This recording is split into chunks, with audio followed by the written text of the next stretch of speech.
Good morning, everybody. So the vaccine effort continues, and it's stronger every day, reaching New Yorkers in every part of the 5 boroughs, making sure people are vaccinated. Part of our goal to fully vaccinate 5 million New Yorkers by June, and we are well on our way. And I want everyone to remember, we have more capacity in this city to vaccinate people than we have supply. We keep pushing and pushing. The federal government, state government, manufacturers get us more supply, because we could be vaccinating 500,000 people a week easily at this point. We can even do more going forward. But where are we today? Well, we had a good week last week, 340,000 vaccinations last week. That's strong, that's solid. We want to do a lot more each week. But here's where we are overall at this point. From the very beginning of the vaccination effort, there have been 2,405,191 vaccinations. So this is building and building, but we're ready to take off and take it to the next level. Now, to continue to build up our vaccination effort, we're bringing on board more and more good New Yorkers to help us in this effort. Folks who want to serve their fellow New Yorkers, folks from the communities most affected by COVID, who want to give back, who want to help make sure that people get vaccinated and know it's okay, know it's safe.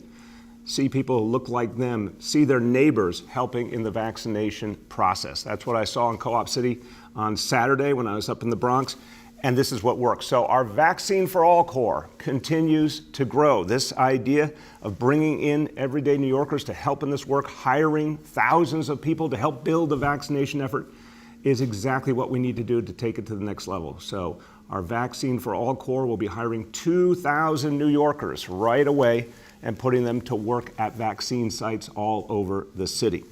We're hiring directly from the community, particularly places where we need more and more neighborhood people to be involved in the vaccination effort and where people need the economic opportunity. We'll be hiring in the Bronx, we'll be hiring in the Rockaways, we'll be hiring in Staten Island, all over the city, in the 33 neighborhoods that are hardest hit, have been hardest hit by COVID, focused hiring there in particular. So anyone who's interested in this opportunity to be part of our Vaccine for All Corps, you can see the jobs that are available by going to nyc.gov/vaccine-jobs.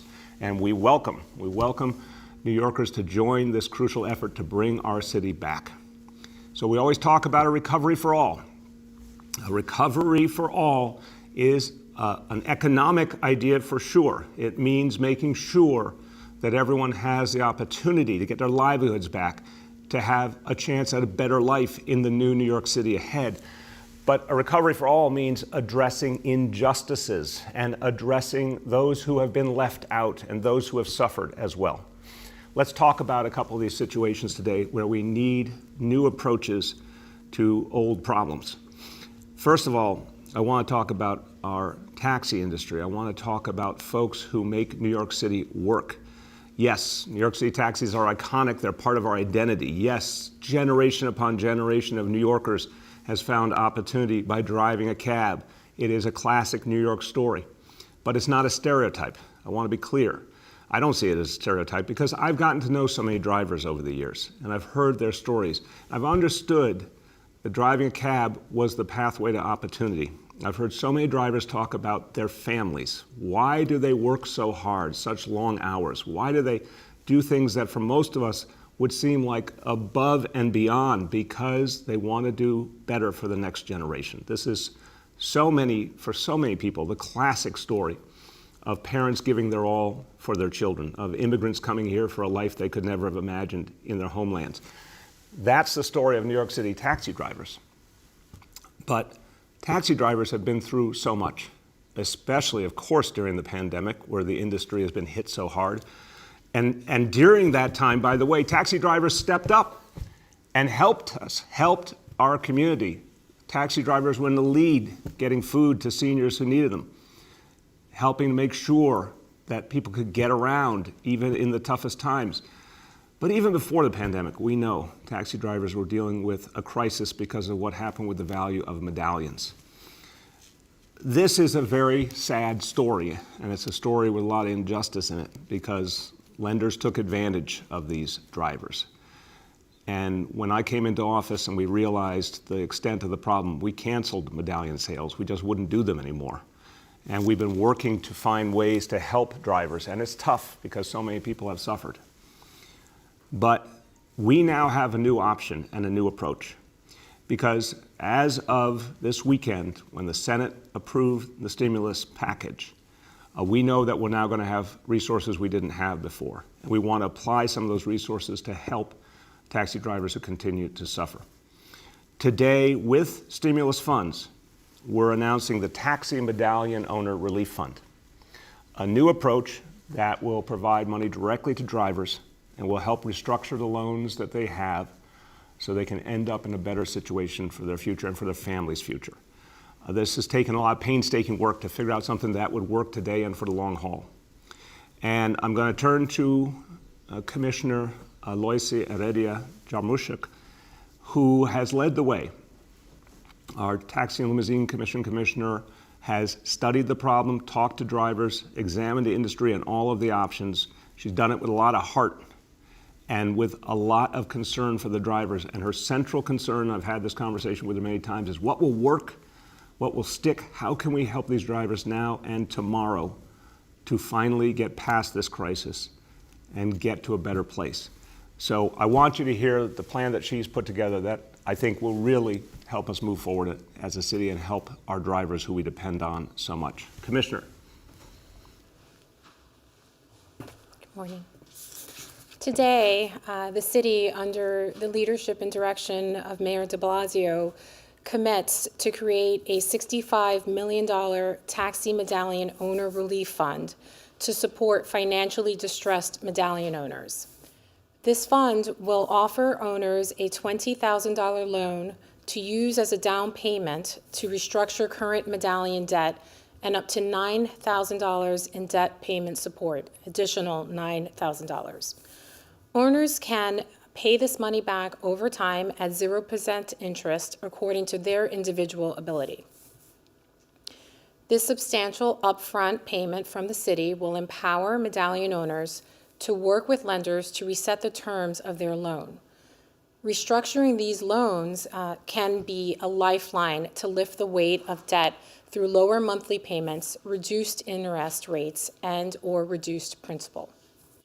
This plan will offer real relief to medallion owners and has the power to transform the lives of many of our hardest essential workers. Many medallion owners are struggling and have asked for assistance from the city. I speak with them every day. I have heard the pain in their voices, that they have had to choose between making debt payments or providing their families with a roof over their heads and food on the table. We understand the gravity of their situation. They need help with this debt to survive. Demand for taxi trips is already starting to increase as our city's economy reopens. We need the taxi industry healthy and ready to put more cabs on the road to meet that demand. That is how the industry will truly recover. This new debt relief is just one part of the work the TLC has been doing to support the industry this past year. We have helped over 500 medallion owners with financial counseling at our resource center, and it is critically important that owners contact us now to schedule an appointment online at nyc.gov/TLC. The Driver Resource Center can help our licensees find other resources for relief as well. The TLC can connect medallion owners with many resources, including federal payment protection plan loans. With a PPP loan, a medallion owner could find additional funding to cover critical expenses or reduce debt and survive the pandemic and get more taxis on the road to meet increased passenger demand. The PPP loan application period ends on March 31st, and we are here to help anyone who needs it schedule an appointment so that we can help you process the application for this federal program. Our Driver Resource Center provides financial and legal counseling for licensees and can help with applying for unemployment, cash assistance, rent relief, SNAP benefits, and Medicaid. In total, the TLC helped guide our licensees to potentially $1.4 billion in support through federal, state, and local assistance programs over the last year. And today, the mayor and I stand ready to implement the new Medallion Owner Taxi Relief Fund and commit to find new ways to engage and support the local taxi industry going forward to full recovery. Any Medallion owners needing assistance with this or who are interested in this program, please email us at mrp@tlc.nyc.gov. Thank you so much, Commissioner. Appreciate it. And thank you. I know everyone at the TLC has been working now for years to help drivers in so many ways. And I think this new plan will be a difference maker for many, many drivers. And that's part of how we move forward. And I said earlier, what we do in a Recovery for All of Us is address a host of challenges that weren't addressed before, and we address injustices. We break status quo realities that we should not deal with anymore. We should not accept anymore. And this brings me to another topic that's so crucial. When it comes to those who are incarcerated in our city jail system, there's a history. And it's a history we have been working to overcome. And today is going to be a momentous day of change when it comes to fairness for those who are incarcerated and actually creating a path to redemption. Because remember, I always come back to this point. It's called a Department of Correction for a reason. It's not about punishment, it's about redemption. And I've spent time at Rikers Island, I've spent time talking to folks who are incarcerated, I've spent time talking to those who advocate for them, I've spent time talking to our correction officers. To get this right, you gotta listen, but we also have to be willing to change. Now, I wanna hearken back to the story that gripped New York City, that woke us all up to the reality.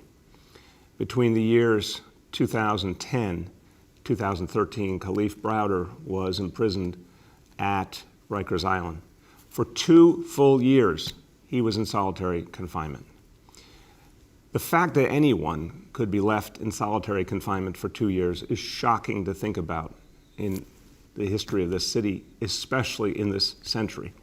The fact that anyone could have been put in a situation where instead of being redeemed, their whole reality was made harder, their life was made worse, their ability to cope was undermined. Think about the mental health impact of someone being in solitary confinement for an extensive period of time. By the way, remember the original sin. All of this done to Khalif Browder for an offense, an alleged offense. And this is what I say original sin. He should never have been in Rikers Island to begin with for having been accused of stealing a backpack. But imagine the pain he went through, the pain his family continues to go through. Imagine how much harm was done by all those years of unfettered use of solitary confinement. When I came into office, the whole truth of Khalif Browder started to come out. And I worked with our corrections team, I worked with the Board of Corrections on changes. And we started to move away from solitary confinement. We found there was a better way. We found it was much more important to work on redeeming those who are incarcerated, to give them education and training, to show them a pathway beyond jail to a better life, and not to set back their progress with mistaken approaches like solitary confinement. We've said that we could do something very different. In fact, I came to the conclusion we could end solitary confinement entirely in New York City, something that has been done in very few places in this country. Working with our Board of Corrections, we found a plan that will work, that will provide a safe environment for those who are incarcerated and officers alike, but will end the scourge of solitary confinement. And we're making good on that pledge to create change. We're making good on that pledge today. The Board of Corrections today is proposing new rules that will end solitary confinement entirely in our city jails. We're going to go farther than any jail system in America by creating positive alternatives. And this came from work done by an extraordinary group of committed individuals who formed our working group to end punitive segregation, to end solitary confinement. I want to thank Jennifer Jones Austin, our Board of Corrections chair, for her leadership, and also the tremendous leadership of Vice Chair Stanley Richards, a man who has an extraordinary story and it's an inspiring story, and who also serves as Executive Vice President of the Fortune Society. If you spend time with Stanley, you hear immediately why redemption should be our approach, because here is an extraordinary man who went through his own challenges, and his achievements prove to us why we should remember to hear and respect and redeem every one of our fellow New Yorkers. Here to talk to you about this new plan that will end solitary confinement once and for all, my pleasure to introduce Stanley Richards. Good morning, Mr. Mayor, and thank you. As an African-American man, a family man, a husband, a grandfather, a formerly incarcerated person, today marks a major milestone in our pursuit of a more safe, fair, and humane system. We are at the point in New York City where we could lead the nation in showing that it doesn't take brutality, it doesn't take harm, it doesn't take hurt to start healing. We can heal from the inside out. And the rule package that the Board of Corrections is putting together today is a way to change the department's response to violence by prioritizing safety and support for all, providing an environment where behavior change is both possible and rewarded. This rule eliminates solitary confinement in New York City and will govern the use of restrictive housing in response to violence across the jail system. It aims to do a couple of things. First, to define separation and ensure that it is not indefinite. It aims to ensure that people will be held accountable in a system that is based on swift, certain, and fair principles. That individuals will have a due process hearing and their punishment, including the amount of time, defined and expectations made clear and achievable. It aims to ensure that people will be provided with the support they need to successfully re-enter the general population and eventually their community. And finally, it aims to ensure transparency for all. Staff and people in custody must understand and buy into the core principles of this system. It will be critical for the goals, principles, and expectations to be clearly communicated to people in custody before and after any incident.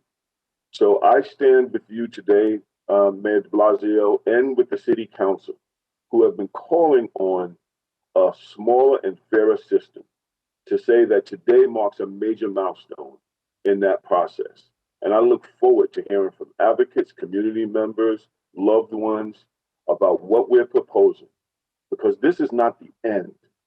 This is the beginning of the process. And I want to thank you, Mayor de Blasio, for taking the leadership and to calling on this city to do better when it comes to mass incarceration and criminal justice, to do better for our communities who are disproportionately impacted by mass incarceration. And I stand ready to work with you, the City Council, the Board of Corrections, and the many community members who have been impacted by mass incarceration to make the changes necessary to lead the nation in a way forward for a smaller and more fairer system. Thank you so much, Stanley. And Stanley, I really appreciate all the work you put into this, and I appreciate just your lifelong commitment to changing what's wrong and to helping people find their way forward. It's absolutely outstanding, and I know in the work you do at the Fortune Society, every day you see those inspiring stories as someone who finds the right path, and I know you're shepherding a lot of people on that path, so thank you so much for all you do. Everyone, thank you. Everyone, I want you to hear from another leader in this field who has been fighting for changes. The fact is, more and more people have looked at this issue and realized there's a better way. And it takes risk to find a new path forward. But there's been some visionary voices out there fighting for it, calling for it. One of them is the chair of the Criminal Justice Committee in the City Council. My pleasure to introduce Councilmember Keith Powers. Thank you, Mr. Mayor. Thank you for having me here today to join you. First of all, I want to commend you for the Taxi Medallion relief program, because I think that's going to be providing a major relief for an industry that's clearly in need. So I want to say thank you for that before I go forward. I just want to, first of all, say thank you to Stanley Richards and everyone for their work here over the last few months to get us to this point, and you for leading us into this conversation here by announcing this last year. Today, the Board of Corrections is going to be taking up a long overdue improvement to the current solitary confinement practices, and this is really progress. And I know that we always will debate the details here of how to go forward, but I want to be clear that this is a big step in the right direction for New York City. This has been an ongoing journey in our city to ultimately achieve justice for those who have experienced the grave and even deadly consequences of solitary confinement. Just a few months ago, the City Council held a hearing on this topic and heard from families like Laylene Polanco's who have been affected by this as they've lost loved ones, and there's many others that we've heard from who have lost their humanity inside of our city jail system here because of solitary confinement. And we have been talking, myself and others, about bringing forward a new system to reduce jail violence inside of our city jails and to bring humanity back into a system that has often lost it. And I truly believe that we have an opportunity here to turn the page and end the chapter on solitary confinement here in our city jails. And I want to thank everyone for their work to get to this point. Today starts a public process that will be extremely valuable over the next few months as we work together to end solitary confinement. This is the beginning of that process today, so we have a few months ahead of us to make sure that we deliver on that promise to end solitary confinement. But today is undoubtedly a step forward. I want to thank the mayor. I want to thank Stanley Richards and, of course, the Fortune Society, Jennifer Jones-Austin, Deanne Hoskins, Commissioner Brand, and all others who worked on this, and even the advocates as well who have worked overtime to get us to this point. And I look forward to working alongside all of you to bring us to a final end here on solitary confinement and to bring our criminal justice system truly into a new place here in New York City. So thank you for having me here today, and I want to thank all of you for your work to get us to this point. Thank you so much, Councilmember. Thank you for all the effort you've put in, which has really helped move this forward. And I also want to say another council member who's passionate about this topic and very much believes in the changes being announced today, wanted to be with us, Councilmember Danny Drum, the finance chair of the City Council, but he is getting his COVID vaccine today. And obviously at this moment, that is the number one priority. So we understood he couldn't be with us because he's getting his shot. But thank you also to Councilmember Drum for his extraordinary support. Everybody, look, this can be done. And one thing we know is when New York City acts, it is noticed all over the nation. When New York City acts, many places emulate our action. We need to get rid of solitary confinement all over this nation. So when the biggest city in America proves it can be done safely, it can be done the right way, it can be done in a way that actually encourages rehabilitation, I think a lot of others will follow. So this is really a momentous day. All right, let's talk about today's indicators. Number one, daily number of people admitted to New York City hospitals for suspected COVID-19. Today's report, 217 patients. Confirmed positivity level 67.37%. Hospitalization rate 3.93 per 100,000. Number two, new reported cases on a 7-day average. Today's report, 3,367 cases. And number three, percentage of people testing positive citywide for COVID. Today's report, 7-day rolling average, 6.06%. I'm going to say a few words in Spanish, and the topic is our taxi drivers and the relief we're going to provide them. Esta pandemia ha creado muchos héroes y necesitamos poner de nuestra parte para ayudarlos. Hoy estamos ayudando a nuestros taxistas creando un fondo de ayuda para los dueños de Medallion de taxi y estamos poniendo fin a las subastas de Medallion. Nuestros taxistas serán parte clave en nuestro plan de recuperar una ciudad que es para todos. With that, let's turn to our colleagues in the media. Please let me know the name and outlet of each journalist.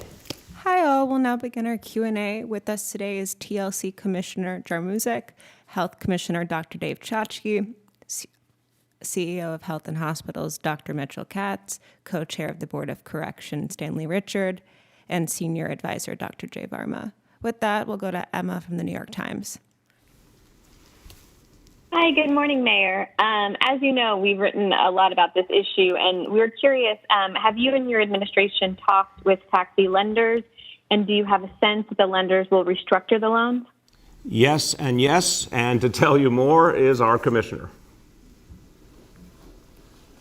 We have connected with various lenders, and we believe that this plan is a win-win for everyone. And I expect that the lenders will participate in this program so that we can get on with our recovery here in New York City for taxis. Go ahead, Emma.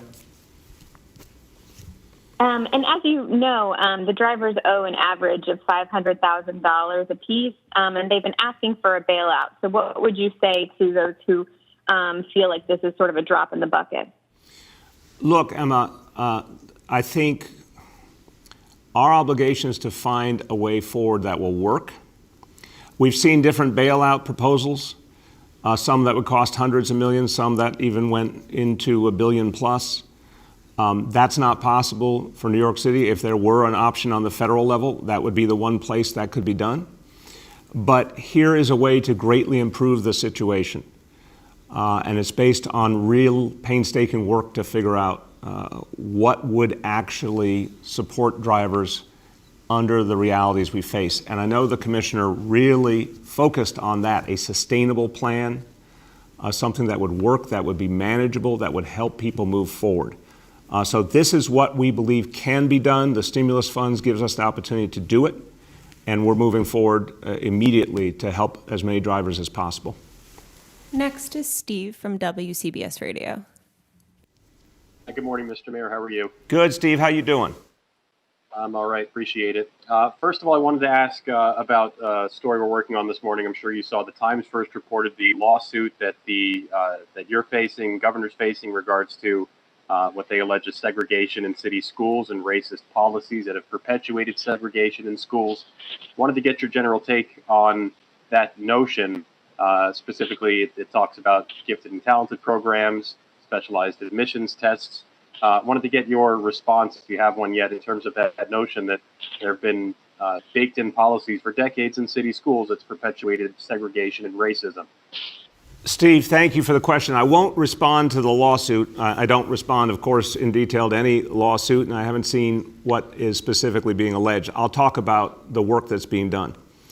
I think what is happening with specialized high schools admissions is wrong. I've made that abundantly clear. I fought intensely to change it in Albany. We weren't able to achieve it. I am certain that that will be resolved in the future because it's just wrong. The status quo is broken. We need our specialized high schools to be representative, but we need to come up with a plan that all communities can feel good about and that every child is given opportunity in. When it comes to things like gifted and talented, that's an area where, again, I've been very clear, we need an entirely different system. So we are ending the gifted and talented standardized test. We are inaugurating a brand new system in September that will include a lot more kids, be a lot more fair in the approach. I think that will be a crucial effort both to reach more kids and to diversify the students who get gifted and talented education. Our Chancellor, Misha Ross Porter, will lead the way on that. We've had extraordinarily positive efforts, District 1, District 3, District 15, and more coming, to create diversity programs and desegregation programs from the ground up that I think will be the most effective and sustainable. We've put into effect the many recommendations of the School Diversity Advisory Group. There's a lot here, and of course we suspended middle school academic screens. We've changed the high school district priorities. There's so much happening and more to come. So Steve, I'm sorry for the long answer, but the fact is a lot has been done over these years and it's going to keep going, lawsuit or no lawsuit. We need to create more diversification in our schools. It can be done, and there's the right way to do it, which involves bringing parents in and working with them as a way forward. Go ahead, Steve. Thanks. I appreciate the detailed response. On an entirely different topic, there was a study put out yesterday that found New York City now has the worst congestion of any city in the U.S. It jumped 3 spots up to the #1 spot. Why do you think New York City has had specific challenges with traffic congestion that other cities haven't seen in the past year? I'll start with my layman's analysis, and I'll turn to our TLC commissioner, who is actually an expert. But I think the most obvious immediate problem is the fact that in the pandemic, more and more people turned to individual automobiles instead of mass transit. We've got to reverse that. We've got to reverse that aggressively, give people faith in mass transit again. Look, this is an occasion for me to say, if we're going to give people faith in mass transit, there actually has to be service there for them. And I think what the MTA is doing right now with the Long Island Railroad is ridiculous. It's unfair to folks who are coming here to work and coming here to take advantage of everything in New York City. We need folks coming here as part of our recovery. So the MTA should restore those cuts to the Long Island Railroad immediately. They're just absolutely the reverse of what we need at this moment. But on top of that, if we want to really support mass transit, we've got to move quickly on congestion pricing. And I mentioned the other day, I spoke to our new Transportation Secretary federally, Pete Buttigieg, and told him this is a high priority for this administration. Let's get congestion pricing going. We need federal approvals to do that. I think that's going to help us both reduce congestion and provide more resources for mass transit. But as to the why, Commissioner, anything you would add? I think you've covered it well, sir. Okay, it all worked out. Thank you. Go ahead. Next, we'll go to Kristen from the Staten Island Advance. Good morning, Mr. Mayor. How are you today? I'm doing well, Kristen. How are you? I'm good, thanks. I was hoping you could talk a little bit more about the Homebound vaccination effort. I know you have repeatedly said that it is for seniors, but one of your staffers said that it's not just for seniors, it's for all city residents who are homebound. And I've spoken to some people who are homebound due to various disabilities. They tried to register and they were told that they're not yet eligible because it is only for seniors right now. So I was hoping you could just clarify that a little bit and say, is it for all homebound people? And if it isn't, when the effort will be expanded?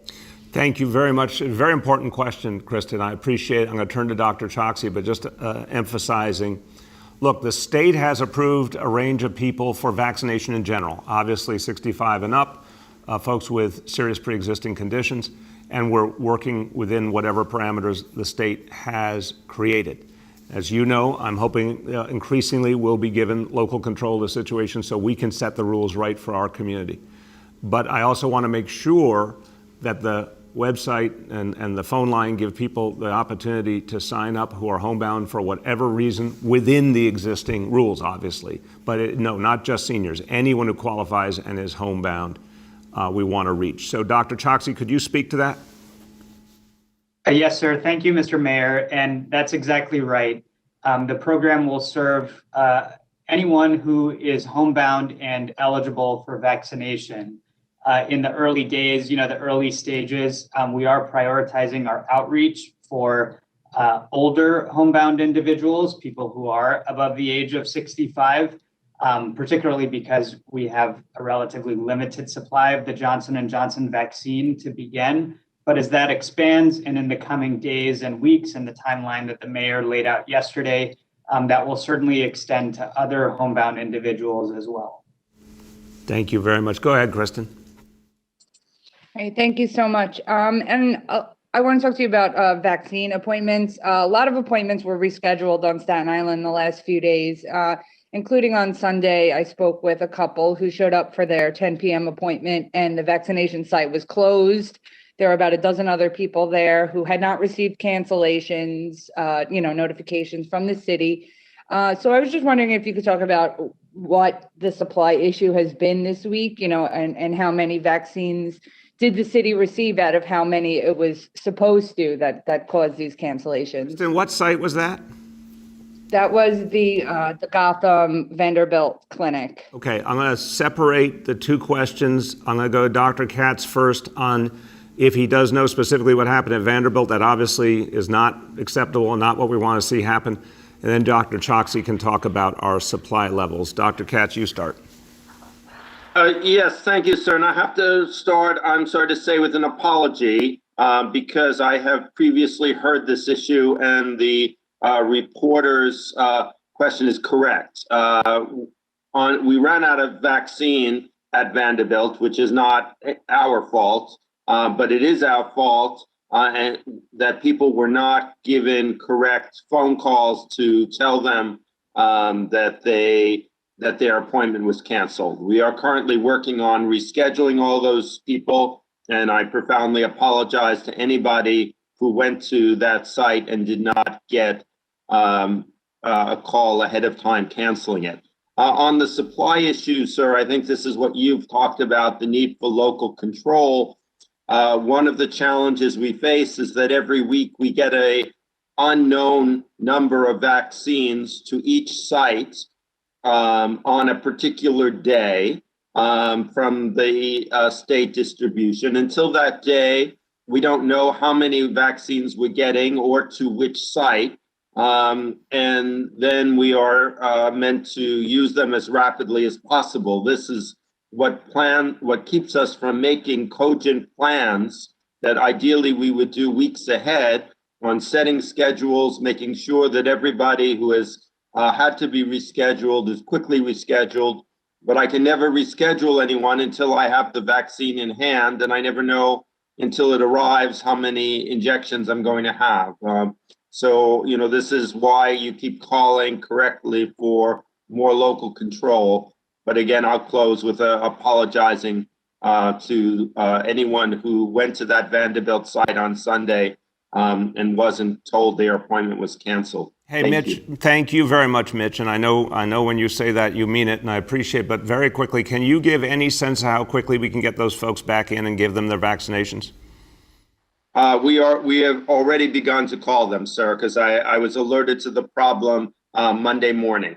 Okay. So I know yesterday they began to call, and I will check and see today how many people they've been able to reach. All right, but since it's a small number of people, I just want to state the obvious. We should be able to reach everyone today, and I assume we could accommodate them today or tomorrow. I mean, they deserve preference if they were bumped previously, right? Absolutely, sir. Absolutely. And Kristen will be our watchdog to make sure that happens. And thank you, Kristen, again for raising an important issue and helping us correct problems. And Dr. Choksi on overall supply.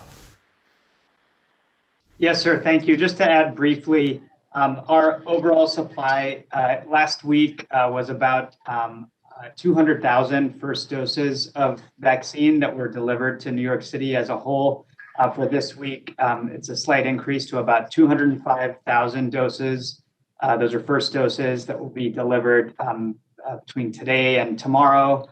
And for last week, all of the supply that was supposed to be delivered was delivered. But as Dr. Katz has mentioned, we need a longer window, a longer road to be able to say, we know we're going to get this allotment for this week, this allotment for the subsequent weeks as well, so that we can plan out appointments in a way that better serves New Yorkers. And last point, just Kristen, to put it in perspective, I told you last week was 340,000. We absolutely could be doing 500,000. So, we are between 150,000 and 200,000 doses short each week of where we could be. And I've had this conversation with White House officials. It's just a simple number. If between the federal government, state government, manufacturers, today they gave us 200,000 additional doses for this week, we would use them all up. That's the scale, that's the gap. But once that gap gets closed, our numbers are going to shoot upwards because we have the capacity now, and we're adding to it with our Vaccine for All Corps as we speak. Go ahead. Next is Andrew from WNBC. Good morning, Mr. Mayor, and all on the call. I'm going to follow up with that and ask a question about, we got a tip about appointments at Bellevue at a vaccination site there that I believe in the last few days, people were showing up for, say, a 3 o'clock appointment and they weren't getting vaccinated until 6 p.m. I'm wondering if you think that's going to become more of the norm as vaccine supply rises, but maybe we don't have enough vaccinators, or what might the explanation be for a 3-hour wait? Well, there shouldn't be a 3-hour wait in terms of, we know some people are showing up very early, just abundance of caution, but when it comes time for someone's scheduled appointment, it should happen on time or very close to it. I'll let Dr. Katz speak to that. But again, Andrew, it's not lack of capacity. I want to be abundantly clear. We could be doing a lot more vaccinations right this minute, and we're adding 2,000 more members of our vaccination team to get ready for when we do have, finally, more vaccine coming in. Look, I've told you I want to do 500,000 vaccinations a week. I think we can go beyond that substantially. So we're building capacity. I want to have new centers open in communities that don't have them yet. I want to have centers that are not 24 hours and can be, go to 24 hours. There's lots we could do if we had supply, but the problem is supply, supply, supply. It's not capacity here, it's supply. But Dr. Katz, to the Bellevue situation, can you speak to that? Yes, sir. I'll have to check. I have not heard that report. I've been by the Bellevue Center several times, and there was no line the times that I went.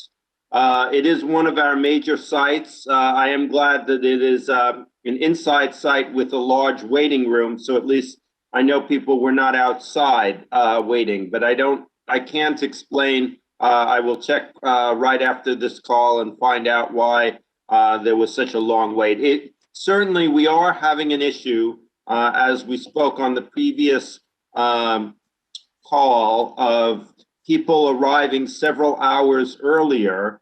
And so if it's a popular time and multiple people come, and we have been trying to accommodate people. We have not been sending people home who come earlier. And if this problem continues, we may have to reach that point where we tell people, I'm sorry, you have to go home. Your appointment isn't for multiple hours. We've been doing our best because we don't like people coming and going because of the exposures. Once they're there, we try to accommodate them. But if that's resulting in longer wait times for people who had an appointment and came at that appointment, that's a problem, sir. So I will work on it today. Thank you very much. Go ahead, Andrew.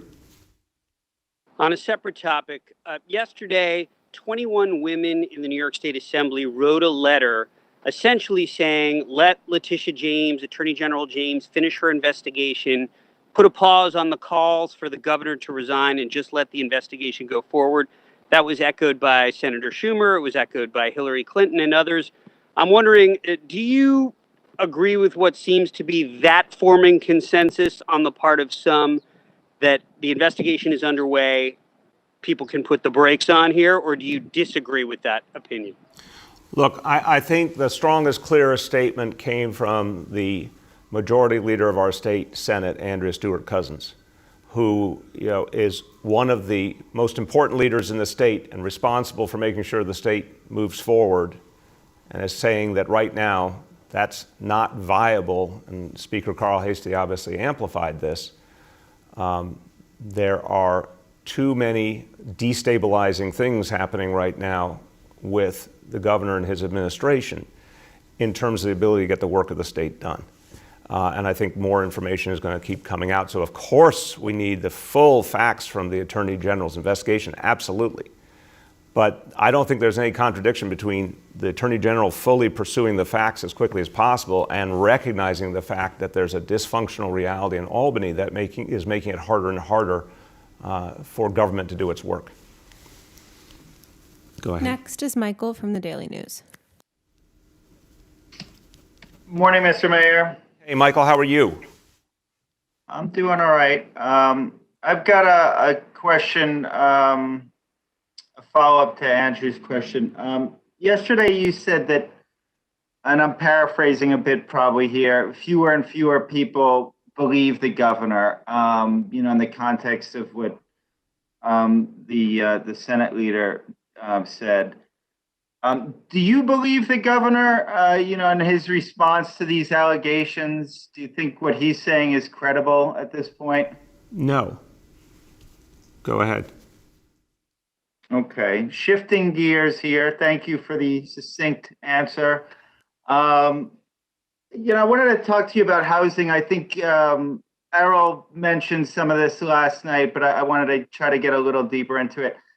Looking back on your time as mayor, I wanted to get a sense, knowing all you know now, what do you think you would have done differently as far as affordable housing in the city, dealing with homelessness? I mean, some have criticized you for the way money's been spent on handling homelessness. I get it's a huge issue to deal with.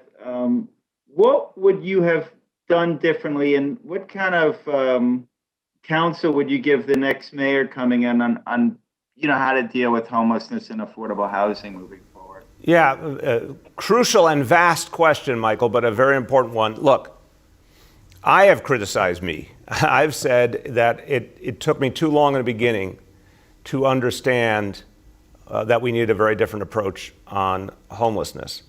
And, I needed to focus early on equally on shelter, folks who are in shelter and folks who are on the street. And we just weren't calibrated right in the beginning. But I'll tell you, the way forward, I think we have now developed. We created the Homestat approach, which is that very intensive outreach effort to identify person by person what each homeless person on the street needs to come off the street. And that has resulted in thousands of people coming off the street. The last count I heard from Commissioner Banks was about 4,000 people over the course of that initiative have come off the street and stayed off the street. We created the Turning the Tide plan to get out of the pay-by-the-day hotels, to get out of the scatter sites, create purpose-built shelters that one day I truly believe will be converted to affordable housing. We created the vision for 15,000 supportive housing apartments, the most the city's ever attempted, and that's moving apace now. I think a lot of these things are right. Getting folks, if they, God forbid, someone's homeless, making sure they're as close to their home community as possible. That wasn't done in the past. We do it now. It's really helping.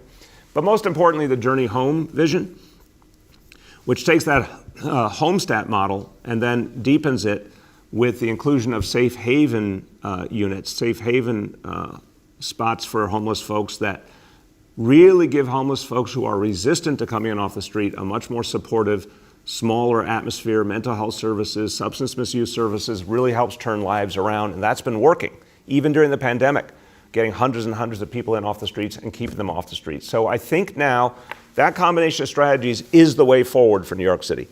On the affordable housing side, very quickly, look, the number one thing I now realize that we needed to do, thank God we were able to do, because a lot of us fought for a Democratic state Senate and got a Democratic state Senate and got the changes to the rent laws so we could protect the tenants of New York City more strongly.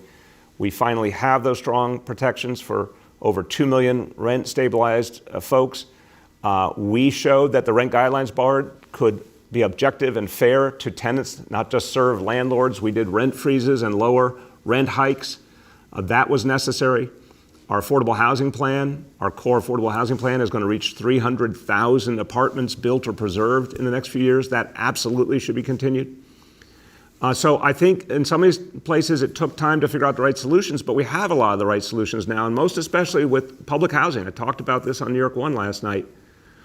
What our NYCHA chair, Greg Russ, has put forward is absolutely the smart plan to actually achieve the $40 billion, and I want to emphasize that word, $40 billion of capital funds that we need to truly repair and rehabilitate all of our public housing buildings and give our residents a fair and decent life.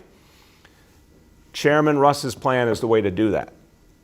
And I think we embraced that plan, and now working with the Biden administration, and they're, I think, enthusiastic about the plan, we can actually get something done that will be transcendent for public housing. So sorry for the long answer, but I think we have now the building blocks to solve a lot of these problems, and I'm proud that we put them together. Even if it took some time, I think we have the right formula now. Go ahead. Next is Narmeen from Pix11. Hi, good morning, Mayor. How are you? Good, Narmeen. How you been? I'm doing well, thank you. You've talked a number of times about the importance of mom and pop pharmacies and the need to include them in the vaccination rollout. However, I wanted to bring to light a couple of issues we've learned about. A couple of local pharmacies, Rossi Pharmacy in particular, we had a lengthy conversation with them out of Brooklyn. They get about 200 vaccines a week, but they've found it difficult to fill appointments. They say they are not showing up on city and state sites when people search to book appointments. They've had to resort to cold calling themselves and walking out into the neighborhood to bring folks in. They are restrained by that 65 plus category and can't openly vaccinate all eligibility categories. And I just want to get your reaction. Should it be even happening this way? And I do want to add that this one particular pharmacy has found a way to partner up with a mutual aid organization to get their vaccine doses out to a senior center to make sure they get used properly. Well, very thoughtful and important question, Armin. I thank you for it. I'm going to turn to Dr. Choksi. He and I have talked about this several times, and I've talked to community pharmacists about how much they want to be in this work and how much we need them in this work, especially in a lot of communities where an independent community pharmacy is one of the central ways that people get their health care.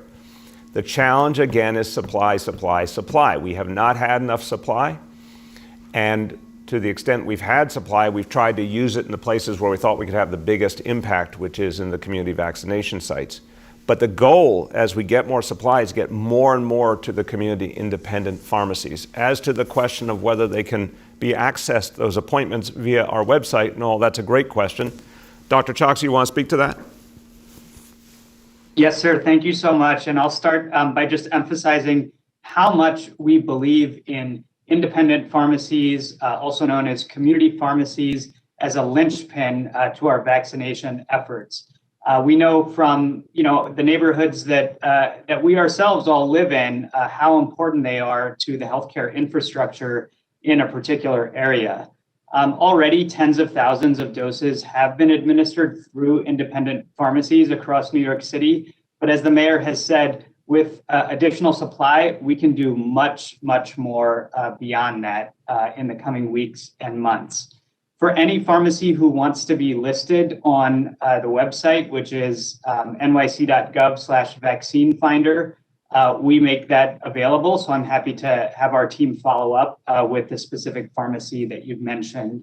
And the last point that I want to make is just to maybe frame part of your question a bit differently in saying that, pharmacies calling their own clients, their customers, isn't so much of a cold call. That's actually what we want them to be doing because that's where people are used to going for their healthcare. So that's something that we're actually encouraging pharmacies and particularly independent pharmacies to do because it leverages the trust that already exists in communities.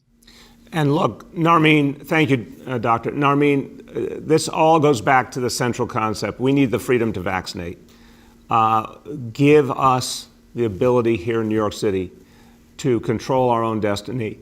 And we're going to lean more into those independent community pharmacies. We want to give them as much freedom and flexibility as possible because that's where so many people go for their health care. So, we need supply and we need the freedom to vaccinate, and that's going to help us provide vaccine to these independent community pharmacies. Go ahead, Narmeen.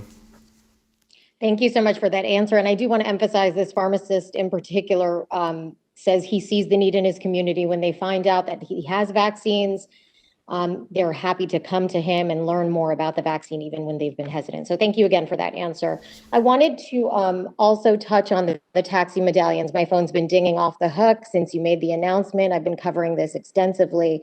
But I want to get your response also. The New York Taxi Workers Alliance put out a response on Twitter saying that this doesn't do much for them. I'm going to paraphrase some of it, but it's a cash bailout for lenders. They say, while we are left to drown in debt, foreclosure, and bankruptcy, no debt forgiveness, no collective solution, no justice. It's a disgraceful betrayal from a city that already has blood on its hands. That, again, is from the New York Taxi Workers Alliance. And I just want to get your response to that, because while we have a lot of positive reaction coming in, we have this from the Alliance. I will just say, I'll turn to the commissioner, but that very statement speaks volumes. The Taxi Workers Alliance, I respect them. We've worked with them on things like the minimum wage. We've found common ground on important issues, but that statement really does not respect the hard work that was done to find a viable solution. It's really easy for folks to call for things that aren't going to work and feel like, that sounds good. But what we've actually been trying to do is the hard work of figuring out a sustainable solution. And our commissioner cares deeply about the drivers and was not going to offer a plan unless she believed it would actually help them in the long run and be workable. So again, We'll listen to all voices, but our job as the government representing the people is to come up with a solution that will actually work. Commissioner, why don't you speak to that? I'll say that $65 million is a massive commitment from the city and a very clearly articulated commitment to the yellow taxi segment that is part of the city's infrastructure. And I'm very proud of this plan. I'm going to work very quickly to ensure that it is implemented so that we can deliver the support that the industry needs at this critical time. Thank you. Go ahead. We have time for two more. First, we'll go to Ariama from Kings County Politics. Hi, good morning. Hey, Ariama, how you doing? Ariama with the M first. Oh, I'm sorry. Say it again. Ariama. I'm going to get it right. Ariama. Yep, thank you. Awesome. So just to stay on the taxi question really quickly, how do you square away putting more cars, more taxis on the road with environmentalists who are, after last year especially, want the city to be more walkable and take cars off the road? Well, it's a good question, and I'm going to turn to the commissioner for her view, but I would say, look, taxis for hire vehicles are another form of mass transit. They're not individual automobile ownership, and they're obviously collective. You know, people use them for a brief period of time each day, and lots of people use them in the course of the day. I think that's a lot better than a whole lot of individual cars moving around. But again, we're always going to be very mindful of what the right number is, and that's part of why we've been careful about how we use caps and all in the middle of all these challenges we're facing. So that would be my big frame in answer to your question. Commissioner, would you speak to it? So yellow taxis, as the mayor just said, are an extension of our public transit system. And the good news about taxis and the amount that we have is that they are a fixed amount. There are 13,587 medallions. That hasn't grown in a very long time. And they are critical to getting New Yorkers and visitors around during regular times and have proven a critical component of transportation during the pandemic. We are always looking at ways to see how we can be more environmentally friendly.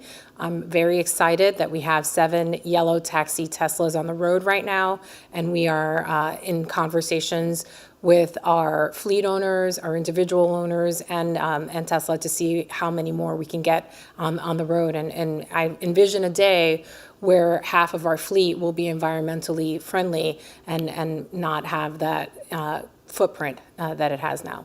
Thank you. Go ahead, Ariama. Nice. And my second question, just to go back to the vaccine update, what's the hiring process going to be like for the neighborhood jobs? Excellent question. And again, we want to really encourage people who want to be part of this, I think, heroic vaccination effort to come forward. And we're focusing on the 33 communities hardest hit by COVID. I'm going to turn to, I don't know if Dr. Choksi or Dr. Katz has most of the details. Which one of you would like to speak to it? Sir, I'm happy to start. Thank you. And you're exactly right. The focus on this is to serve communities through vaccination by actually hiring from the communities that have been hardest hit. And so the jobs are being posted at nyc.gov/vaccine jobs, where it also walks through the precise process of applying for a job. But almost as important is the recruitment that we'll bring to bear, working with community-based organizations. And I'm really grateful to the to Small Business Services for organizing this effort as a whole, leveraging their connections with organizations with respect to actually recruiting from those communities. Once that happens, there are a range of jobs. Some are non-clinical that require no healthcare experience. Others are clinical, for example, the people who are actually administering the vaccines. And so there's a process to get the best qualified candidates to rise to the top and actually get matched with the jobs that are available.